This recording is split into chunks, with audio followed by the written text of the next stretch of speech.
Becoming Undone is the podcast for those who dare bravely risk mightily and grow relentlessly. Join me, Toby Brooks, as I invite a new guest each week to examine how high achievers can transform from falling apart to falling into place. Joining us this week from the Little Apple of Manhattan, Kansas, is former student and now assistant athletic trainer with Kansas State University, Jared Oluwek. Jared, welcome to the show. Thank you for having me. It's definitely an honor to be a part of this. It's cool. I've been thinking about having you on the show from the start. You were always one that was apt to talk in class. Your colleagues would sit back and let you answer first. And I know you've got a great story to tell, and I'm looking forward to crack into it. I always start at the beginning, though. What did you want to be growing up and why? I don't know. I don't know what I wanted to be. And I think it's because I lived so much in the moment as a child. Like I always knew, oh, I'd go to college. And then after that, I was like, I don't know what will happen. So I lived very much in the moment as a child. I was very involved with my sports. And when it came time to decide later on what I wanted to do when I went to college, I naturally gravitated towards fitness and health. So I really didn't have anything that I would be like, oh, I wanted to be a doctor. I wanted to be a fireman. I just lived my life and just wanted to play sports and just live in the moment. Yeah. You came to Texas Tech by way of Florida. So start at the beginning. Talk us through that childhood a little bit and how you ended up at your undergrad institution. Yeah. So I grew up was born outside Philadelphia, lived there for 8 years, very middle class, but lived a very comfortable life. Um, my mom, dad, older sister, younger brother, grandparents were close. And I lived, like I said, a very comfortable life. And then we decided to move down to Naples, Florida in 2000.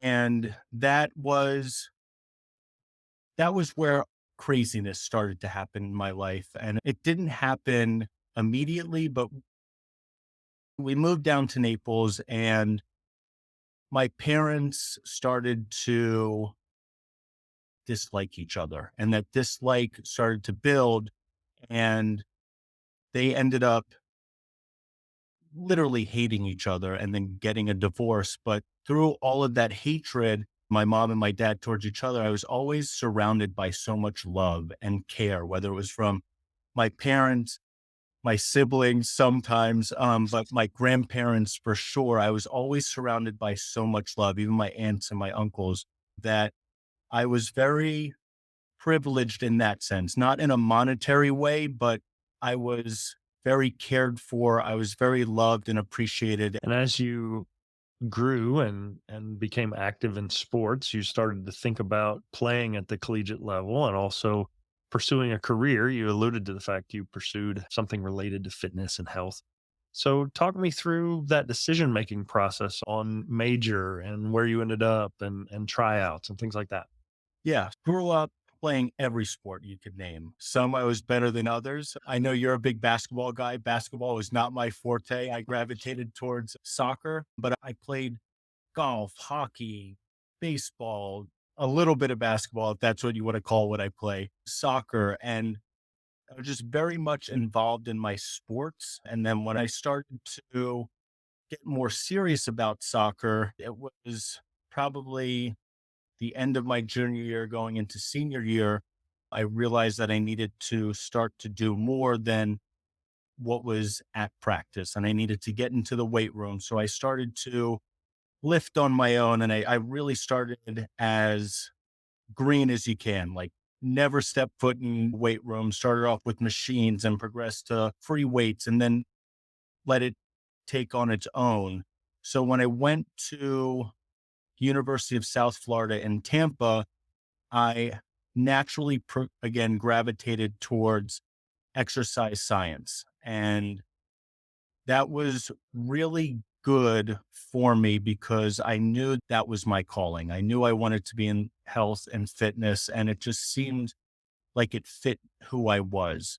Even though I didn't get any college offers to play soccer, I didn't let that stop me. I was very determined to try and walk on the soccer team at the University of South Florida. And I did a lot of training on my own, a lot of running, a lot of playing any game that I could get, juggling a soccer ball on my own. And I really went at that very hard, just as hard as I went after my schooling. And that didn't end up panning out, but I think that was, in hindsight, a huge blessing in disguise. We could get into that a little bit later. As for school, everything was going good. Like, I loved my friends, I loved the classes I was taking. And then midway through junior year, I had a class and a teacher who made what we do as health and fitness providers seem like it was like trying to pull teeth out of people. And it just really turned my mouth, the taste sour. And I decided to switch majors, and I went complete 180 to business. And some people would be like, where did that come about? And I knew that no matter what I got into after college, I would need some business knowledge. And in the back of my mind, I always knew I'd be in health and fitness because that's who I am. That's who I was. And again, still am today. That I did that, made that transition my senior year, which then gave me an extra year. So I had what do they call it? A victory lap around. I got to do a fifth year. And then after I graduated from the University of South Florida, I reconnected with a fitness instructor, Micah Morgan, who had run his own business called Fitness. And he allowed me to shadow there at his own personal gym.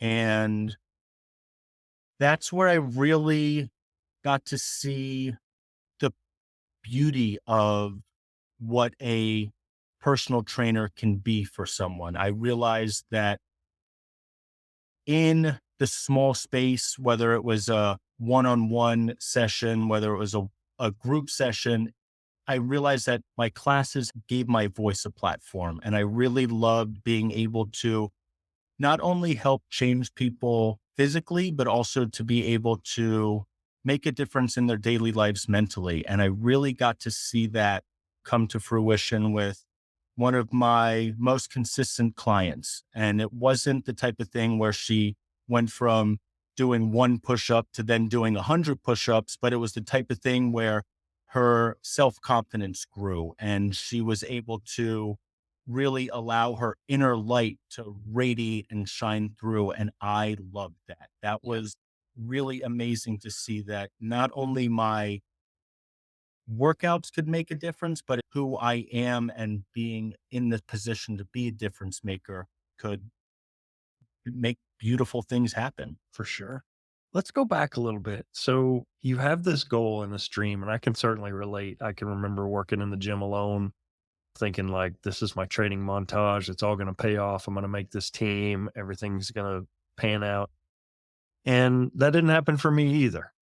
And I recognize that everybody's journey is different. But when you finally made that decision to close the door on your athletic career, and to a certain extent, by changing majors, took a big pivot. And yeah, business was related, but this health, fitness, athletics journey, for the moment at least, seemed to be a closed door.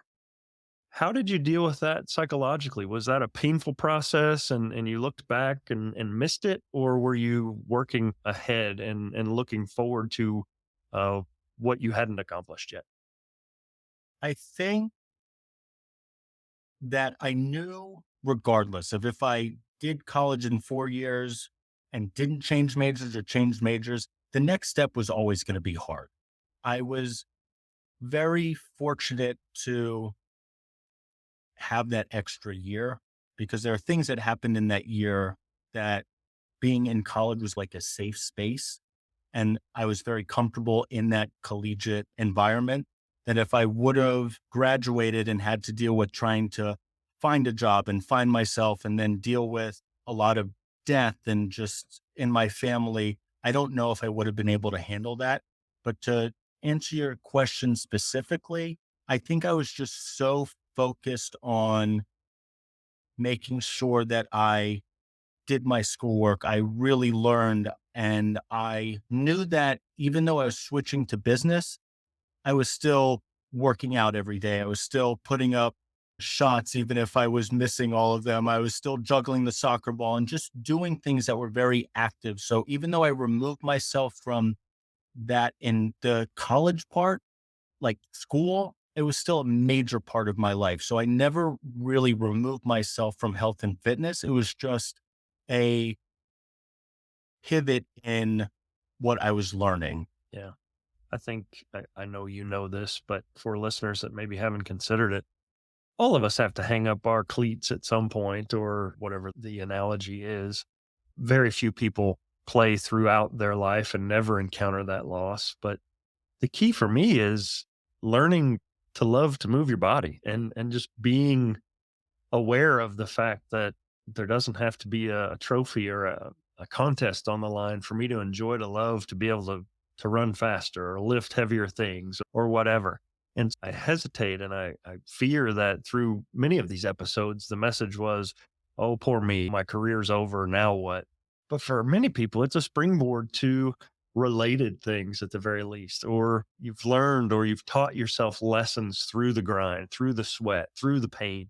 What do you think that season of your life up through bachelor's graduation taught you that carried forward into the next seasons of your life? Oh man, without sports and the willingness to want to improve my own game, I wouldn't be who I am today. And I'd even go way further back than college. I'd go back to Jared in seventh grade who could juggle a soccer ball maybe 5 times. And my coach was like, if you want to get better, this is what you need to do. And there was a summer where I just was determined. I said, I'm going to learn how to juggle. And I went out almost every day juggling, beating a soccer ball against a wall.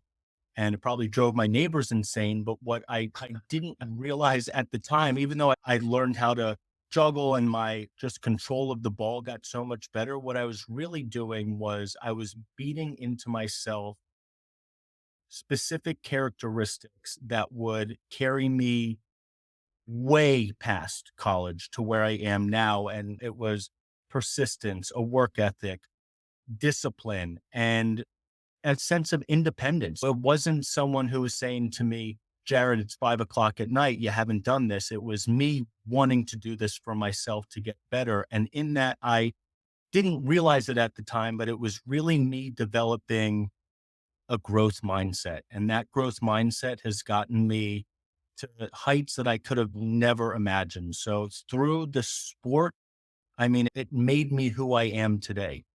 Yeah, for sure. You've certainly found yourself working in the fitness space, but you eventually developed this desire, this thirst for more, for something different or something in addition. And athletic training started to enter the equation. And you end up in Lubbock, Texas. So talk me through that season of transition for you. Yeah. So what's actually funny about Lubbock, Texas is I was fortunate to move across the country in 2016. And I am on the phone with my brother. I'm in Texas and pitch black. I've been driving for God knows how long. And my brother's, oh, you're close to Texas Tech. And I said to him, God, who would ever want to live out here? Who would ever want to go to school out here? And that was 2017. And then 2019, I ended up moving to Lubbock. And in those 2 years, what happened was I gained my personal training certification. I was doing a lot of training, whether it was one-on-one group sessions, but I'd get clients who would come to me and they would say, oh, I have this going on with my shoulder, or this is going on with my knee. Can you tell me what's going on? I was like, I don't know how to assess. I don't know how to evaluate. I don't even really know the body very well, even though I've taken my anatomies and my physiologies. I just knew that where I was mid 20s. I knew I needed more. I knew I needed to get more tools in my tool shed. I just knew I needed to do more, not only for myself, but to give to others. And I Didn't know really much about athletic training. I thought that I wanted to get into strength and conditioning, and I was working at University of Tampa at the time as a personal trainer. And one semester I shadowed the strength and conditioning coach, and I was like, I don't really know. And down the hallway was the athletic training room. And I didn't know anything about athletic training. I didn't have an athletic trainer in high school. And I decided to check it out. And I started to really like it. It was something way different, but it was exactly what I needed. The evaluation, the assessment, learning the body and being able to treat it. And I started doing my research and Texas Tech came up on the list. I don't even know how I really stumbled across it. And I put all of my eggs into the basket that was TTUHSC and I went for it. And luckily, I think it was you and Dr. Gilliland who were on my interview. And it just, it was a match made in heaven. And I was very fortunate that you guys opened this door for me to not only walk through, but really kick down. Yeah. So you end up in Lubbock. I remember your interview, this high energy guy. I think our conversation was something along the lines of he's certainly capable. He's certainly excited about it. I'm not sure he knows what in the hell athletic training is, but we can teach him. And I think you would agree with that, that you weren't 100% sure what you were getting yourself into, but it seemed appealing on the periphery. And so you get here, you get immersed in probably the hardest class you've ever had in cadaver dissection, human anatomy, and you're alone. You're fairly isolated. Obviously, your cohort comes together at some point, but that doesn't happen day one. Talk me through those 2 years here in Lubbock and what that process was like for you and your growth journey. Yeah. So I mentioned earlier that I drove out to California. So I moved out to California and that was a huge culture shock to me. I moved there 6 months, then moved back to Florida. And I learned so much from moving away from home and having to be by myself, even though I was living with my aunt and uncle. I didn't have my friends close. I didn't have my family right down the street. I didn't have even like the same street signs or Publix was gone. So it was a big change. Without doing that move, I don't know if I would have been as capable to walk into the unknown that was Lubbock, Texas. I remember driving into Lubbock. I remember the first song that was playing as I'm driving down, I think University Drive. And I knew that if I could do it in California, move to a new place and make the most of it, what would stop me from doing it in Lubbock, Texas? And Lubbock was way different than how I am. It's beach. I grew up with the beach right down the street. I'm in the middle of the country where the sky runs for miles. And it was definitely a transition, but I knew that I knew I didn't go there for the location. I went there for the education. And Mm, again, it was just so easy for me to put all of my eggs into the basket and buy into what you guys were selling to me that I didn't worry about where I was. I was more worried about what I was doing where I was. And you guys did such a great job of welcoming me and allowing me the opportunity to flourish. Appreciate that. Certainly, you obviously were fully invested and you were doing everything you could to drink every drop, as I like to say. It didn't all go according to plan. This global pandemic comes in, and this curriculum and academic program and clinical program that on paper looks tremendous suddenly is it's pivoting. And I hate that word at this point, but we had to change everything. And so I've heard a lot of students talk about how lonely or how isolated or just how their mental health suffered during the lockdown and the months to follow. What was it like for you in that season of remote classes and everything on Zoom and clinicals being virtual? It was definitely a transition. Obviously, having a classmate right next to you rather than seeing their face on Zoom, it was different. But the goal was the same. It wasn't like it was a change, but it was I still had to sit through class. I still had to do what I came here to do. And I was so involved in class that it wasn't that hard of a transition for me. I didn't do a lot of studying with other people, so I was able to still do what I naturally did. It was just being in the confines of my own home. And I'm the type of person who's introverted at heart. So I'm very comfortable with myself and I like spending time with myself. That it was just another hurdle to overcome. And I really didn't think anything of it because I had goals in mind. Yeah. So you managed to make it through. And when I say you manage, we all were figuring it out as we went, but your cohort, uh, we did. We figured it out as you went and you graduate and it's all smooth sailing from that point forward, right? You're a certified athletic trainer, you get a job, and that's the story. But it didn't quite work out that way. How would you describe the next couple of years of your journey? Before I get into that, I do want to note that one of the reasons why COVID was so easy for me in school was because of how you and your colleagues were. You did such a great job of caring and making sure that we were okay and just being so involved in what was going on in our country and bringing it to the forefront, not in a partisan way, but to bring open discussion. And it really made dealing with that so much easier because it didn't feel like we were all alone. It really felt like we were together through this. And I think because of your guidance and the guidance of our colleagues, it really helped soften the blow of COVID. Well, I appreciate that. If I'm not mistaken, the idea from this show came from our behavioral medicine class. We had a panel discussion. That was your cohort, right? Where we brought in Kara and Mary and several people that have been guests. And we talked about behavioral health and depression and anxiety and how end of seasons. Basically, the theme of this show came about from that. And so I sincerely appreciate you recognizing that. But you all were a fantastic group. You were troopers. You didn't get what you had been promised, and that was no one's fault. But no one pouted. No one was angry or upset or rattling the bars. You all realized that, okay, this isn't what I signed up for, but it can still be great. I can still emerge from this better than when I got here. So that's fantastic. Yeah. So to answer your previous question about where life took me afterwards, went to Arizona State for an internship with the triathlon team. And it was on my own. Again, new state, new city.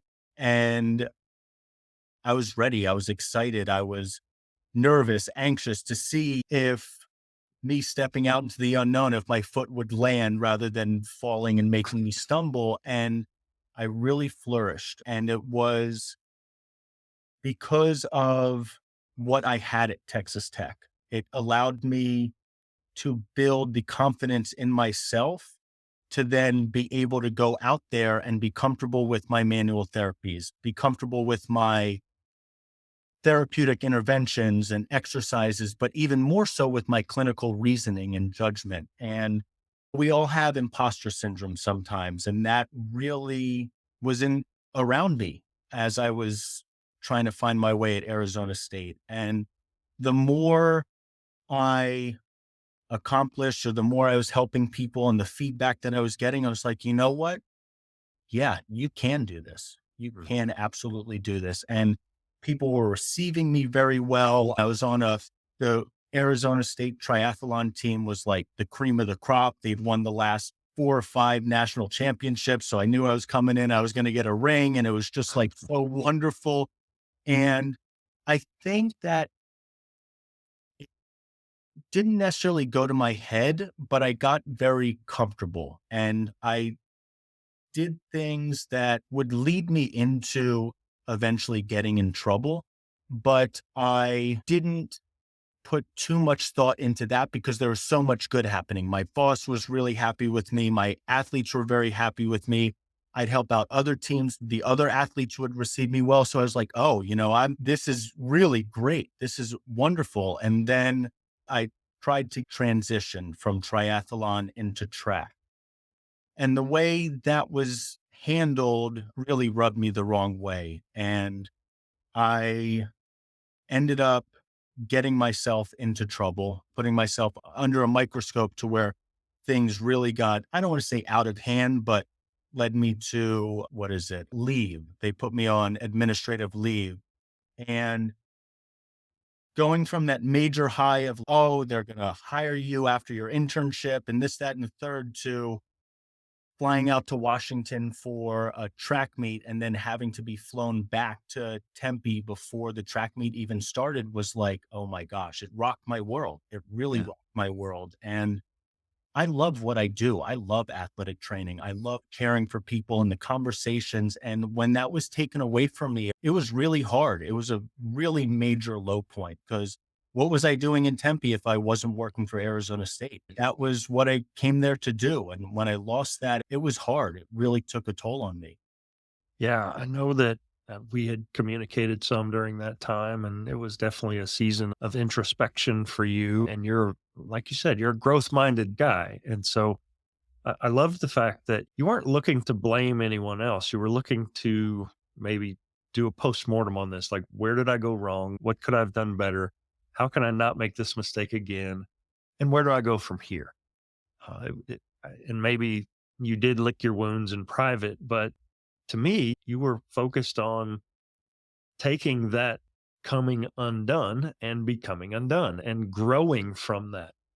And so, certainly, that was a painful process, and it wasn't something you would have picked. But it's been said that we learn more through failure than success ever would have taught us. So, what do you think that season in your life taught you that just rock star status and promotions and a happy ever after wouldn't have? It showed me that everything could be taken away. And it showed me that to remain humble and not like I was the type of person who like kicked down the door and was like, I'm the best. But it really showed me that even though I wasn't doing anything wrong, like person to person or just like outside of the NCAA, I had to confine to their rules. I was always taught to think outside the box and be just like different and don't conform. And my non conforming took away something that I really loved. And it just, it taught me that, you know what, in order for me to do what I love and to do it to the level that I was doing at Arizona State, I have to play within their rules in order for me to really do what I was meant to do on this earth. Mhm. I know from there, you realize you've got bills to pay and you've got responsibilities. You're an adult and you can't be in this in between space forever. So you start looking for new jobs and ultimately end up at K State. So talk me through that season. Lots of times people can live in that space in between, and it's a really lonely, hard. We probably don't give our friends and our family members enough grace or enough support in those times. What did that season of life teach you about yourself? What did it teach me? It showed me where I needed to be. It taught me that I could have gone anywhere. I could have gone into an industrial setting. I could have gone into working in a hospital, or I even interviewed for jobs in the private sector. But I had unfinished business. I was undone. I was undone in the collegiate setting. And I knew that I needed to get back there. And I learned that it was out of my control at this point in time. And I really was very fortunate to have my family to fall back on. So I moved out to California again, was able to live with them and do some like PRN work around California. But I really had to lean on others again to get me back to this point. And if it wasn't for Frank Perez, I wouldn't be at K State. So it wasn't anything that I don't necessarily think that I learned within that time period because I ended up working at an extreme sports camp and I was able to go to the Grand Canyon a couple of times and Sequoia National Park and do all of my road tripping that I really loved, that I made the most of that time to where I wasn't kicking myself anymore. The learning was when I was on administrative leave. When that door shut, it was not well, what am I going to do now? It was, how am I going to get back to where I want to be? And I guess that's what I did. Yeah. To your credit, you are a fantastic social media follow. You make me pretty jealous about the places you see and just a very introspective soul. And I know you're tenderhearted. You want to do a great job. And I can imagine that was humbling, but to be given that opportunity to right those wrongs or to prove to yourself and others that that wasn't who you are. You weren't a failure. Maybe some things didn't go exactly as they should have in that circumstance, but given the chance to do it over, you're going to do it better. And I think I've certainly seen evidence of that in your life. It's 5 p.m. on a Saturday. And for those that wonder about athletic training, yeah, you're still at work. So, what do your days look like today? My days are, so I work track and field at Kansas State. My specific event groups are the distance group and the throwers. They have practice times at the complete opposite times of the day. So, like last fall, it was practice at 6 a.m. with the distance squad. And then they get done. Then my throwers start at 9, 10, 11, 12, 1, 2, lift at 4:30. So I'm spending all of this time at work, which to others may seem like, what type of life are you living? But to me, it was always very fulfilling. So like this last semester, I was doing 70-hour weeks sometimes, but it was necessary to get the job done, in my opinion. And everybody's standard of care is different. But what you guys did such a great job of at the Health Sciences Center at Texas Tech was giving me the highest standard of care as possible and showing me how effective an athletic trainer could be. So I go above and beyond for my athletes, but they're such wonderful people that it's, if someone needs something and it's the end of the day, I don't mind helping them because they are so grateful for what I do and I'm so grateful for them. And they're just so wonderful that it's easy for me to, again, throw all of my eggs into their basket. And my life is athletic training. It's on the road every 2 weeks for cross country season. And we're about to get into indoor and outdoor season. And I'm going to be on the road every week or every other week. So it's very consuming. And at this stage, I don't mind because I'm still very early on in my career, but other than work, it's not much else going on. Yeah. I don't think you would have chosen the route that you took to get to Manhattan, Kansas today. I think that's safe to say, but you're better for it.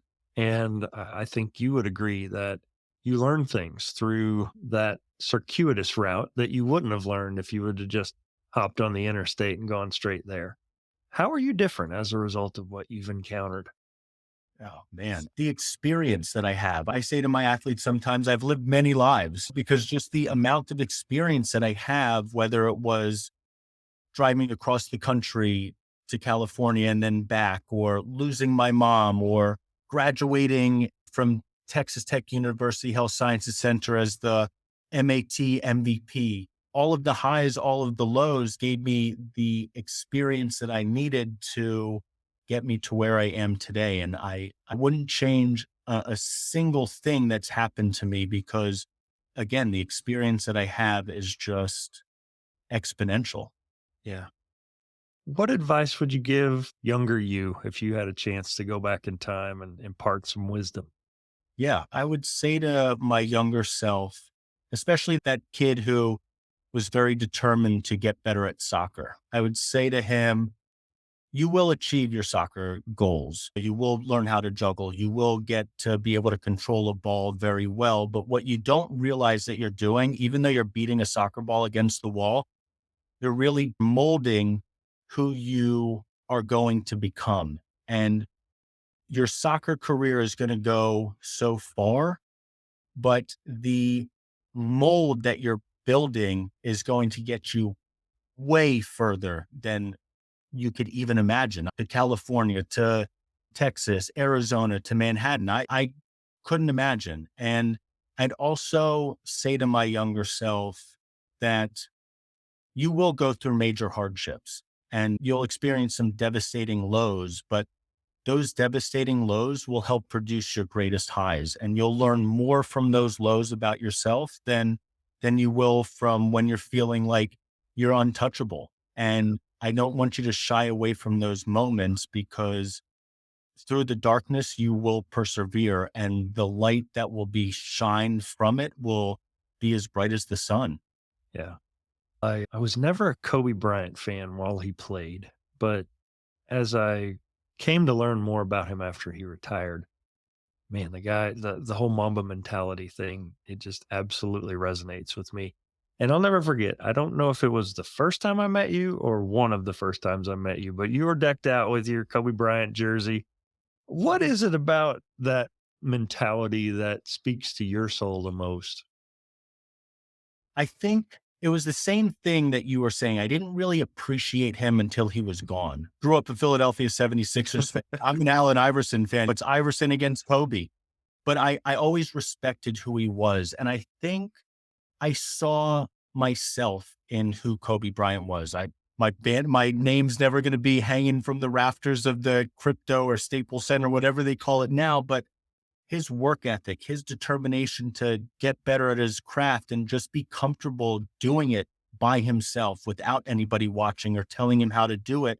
I really saw myself in him. And when he died, I cried for days. And I didn't even cry when my grandpa died. And my grandpa was like my rock. And I was like, wow, I didn't realize how impactful Kobe Bryant was in my life. And as we're talking about this, on my desk, I have his book, Kobe Bryant, The Mamba Mentality, always in my office.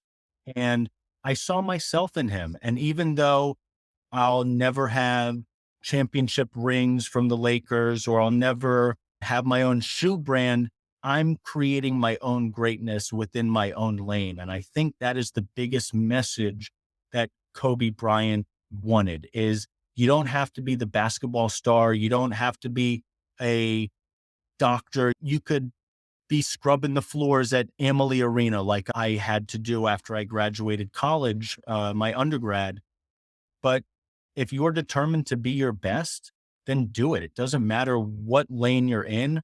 Work hard, be persistent, and always look to get better. And Yeah, that's spot on. I think for us as athletic trainers, there's kind of 2 layers to that.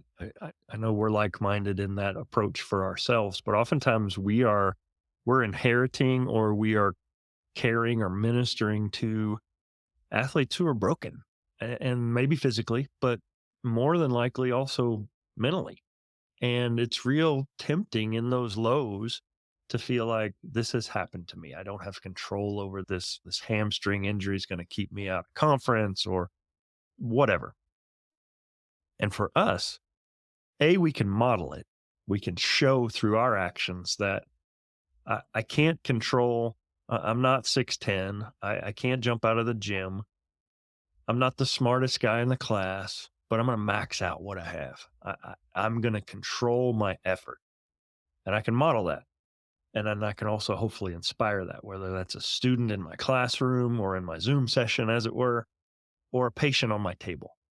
And just seeing that book on your desk maybe sparks a conversation. Why Kobe Bryant? Like, he's been gone for years, because this guy knew what it took to get every drop out. And you can do that.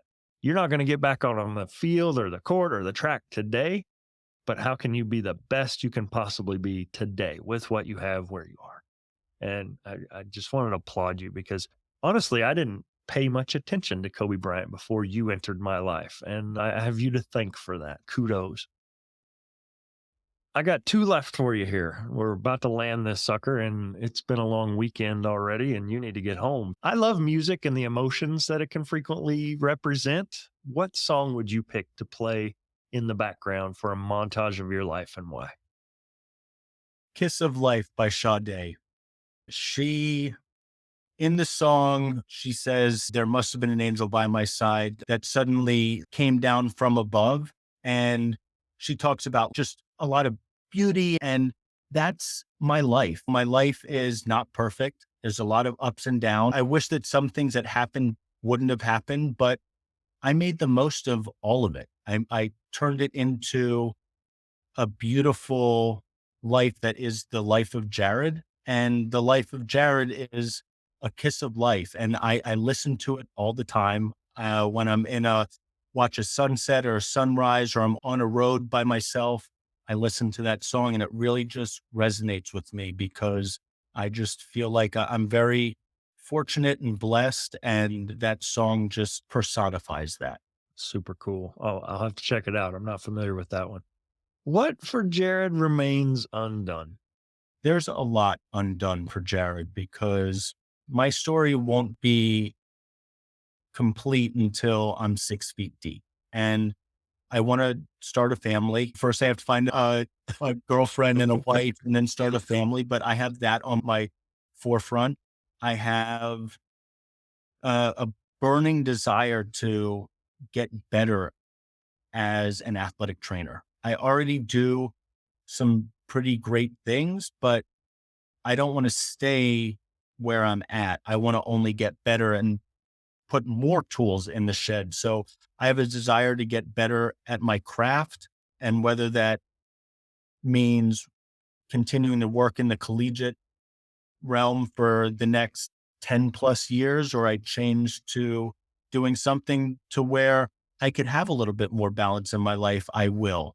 But another thing that's way undone for me is I have a lot of nature to see. I'm a huge nature person. I say that Mother Nature is the only mother that I have now, and she resonates with me. And I have national parks I want to see. I have state parks that I want to see. And I go out there and I do that. And I don't plan on changing that. That is really what's left undone for me, the highest priority, but just continuing to get better.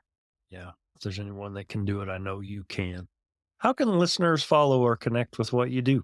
So I I'm active on Instagram. My Instagram is JRock, JROCK _cafe. And they can follow me on there. If you have listened to this podcast, you could reach out to me. You could follow me. You could DM me. And I would love to connect. If you have questions or just anything, I'm here. And that's really my only social media. I do have a LinkedIn, but yeah, Instagram. That's cool. I'll share a quick story to close us out because we're about out of time. I was lecturing to your cohort and going strong and didn't realize that we were already 5 or 6, maybe 10 minutes past the time that the class was supposed to end. And one of your colleagues, hopefully she's listening, Erin Earhart, if you're listening, real respectfully raised her hand and said, Dr. Brooks, we were supposed to be out of here about 10 minutes ago. So she became the all-time timekeeper for class at that point. So I have a tendency, man, we're kindred spirits because when I get going, sometimes the passion bubbles out. And I see that in what you do. And I know your patients appreciate that. It's one thing to do a job, it's quite another to feel like you're walking in what you were made to do. And I want to encourage you and applaud you. You do the job of an athletic trainer with more energy and zeal and zest than pretty much anybody I've ever met. And if your patients are listening, don't take Jared for granted. We aren't all like him. And we're not bragging. You are a special human being. And I appreciate the fact that our paths have crossed. Me too. I really appreciate you saying that. And I wouldn't be the same if I didn't go to Texas Tech and wasn't under your guidance. And I could talk for the next 3 hours on this podcast, but I'm very fortunate to not only have crossed paths with you, but been influenced by you. And where I am today is a direct reflection of the amount of energy and effort that you poured into us. So I love you, Dr. Brooks, and I couldn't be more thankful for you. Well, I sincerely appreciate those words. Jared, thanks again for stopping in. Jared Oluwek from Kansas State University. Thank you. Awesome. Last thing, I'll stitch this in. Just state your name and say, and I am undone. Do you want me to say hi and my name is Jared Yeah, Oliver? however you would do it. Okay. Hi, this is Jared Oluwek, and I am officially undone. Awesome.